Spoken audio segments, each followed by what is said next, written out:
والإسلام ديني ومحمدا رسول الله ويقيني.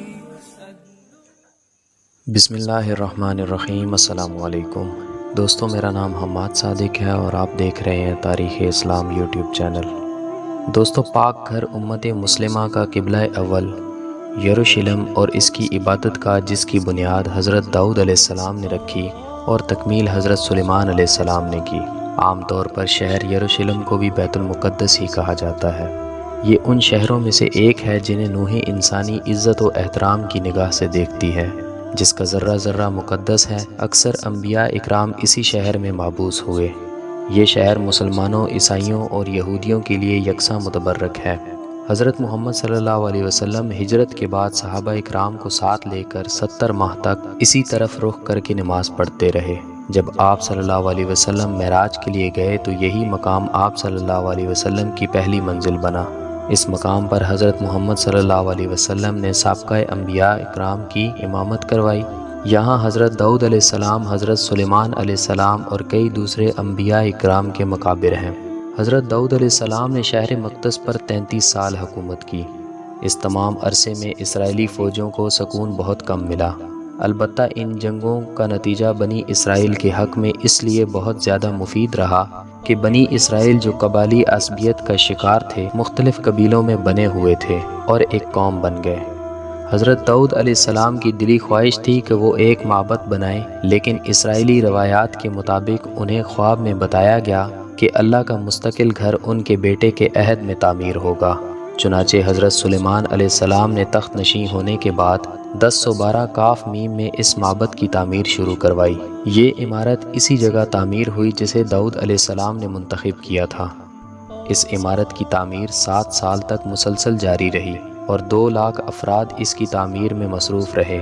بعد میں یہ عمارت ہیکل سلیمانی کے نام سے مشہور ہوئی. ہیکل سلیمانی فن تعمیر کا ایک شاہکار تھا جس کی لمبائی 90 فٹ، چوڑائی 30 فٹ اور اونچائی 45 فٹ تھی. اس کے اندر پاک ترین جگہ لائی گئی جہاں تابوت سکینہ رکھا گیا. حضرت سلیمان علیہ السلام کی وفات کے بعد بنی اسرائیل کی ریاست 2 حصوں میں بٹ گئی.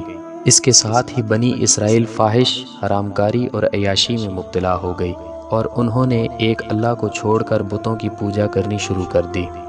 دوستو، رجحان بن سلیمان کو تخت پر بیٹھے 5 سال ہوئے تھے کہ شاہ مصری شاک نے یروشلم کی طرف پیش قدمی کی اور بغیر مزاحمت کے شہر میں داخل ہو گیا. وہ ہیکل سلیمانی اور عبادت گاہ کی تمام قیمتی چیزیں شاہی خزانوں کے ساتھ لوٹ کر لے گیا. حزقیہ نے اپنے دور میں ہیکل سلیمانی کی عظمت کو دوبارہ بحال کیا. یہود کی پہلی قوم کی تباہی و بربادی بخت نصر کے ہاتھوں 598 کاف میم میں ہوئی. اس تباہی میں نہ صرف ہیکل سلیمانی کا نام و نشان مٹ گیا بلکہ دیگر صحائف کے ساتھ ساتھ تورات بھی غائب ہو گئی. بخت نصر کے اس حملے کے بعد تابوت سکینہ ایسا غائب ہوا کہ آج تک اس کا سراغ نہیں لگایا جا سکا. 539 کاف میم میں ایران کے پہلے کسریٰ نے بابل کو فتح کیا تو اس نے یہودیوں کو اپنے وطن واپس جانے کی اجازت دے دی.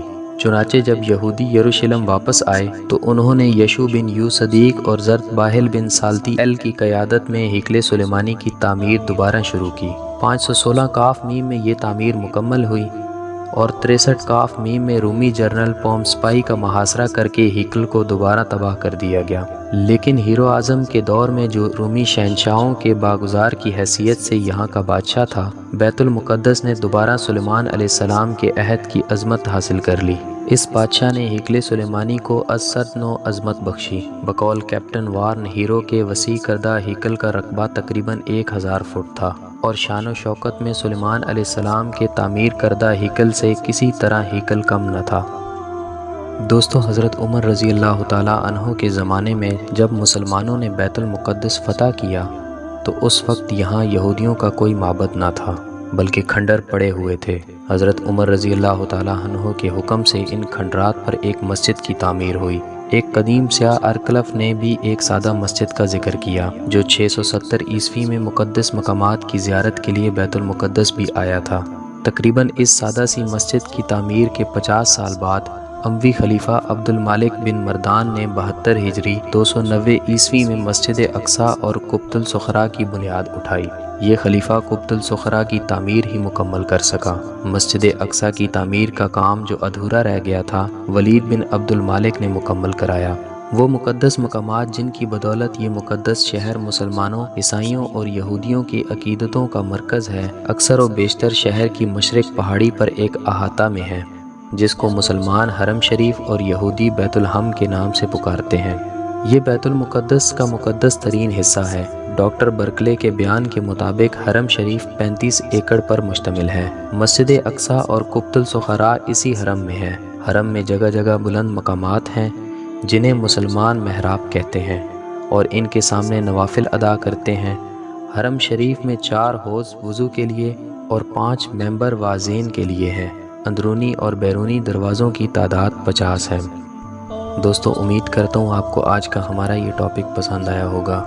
اگر آپ کو آج کی ہماری یہ ویڈیو پسند آئی ہے تو اس ویڈیو کو لائک ضرور کیجیے گا اور اپنے دوستوں کے ساتھ شیئر ضرور کیجیے گا اور ہمارے چینل کو سبسکرائب کر دیجیے گا۔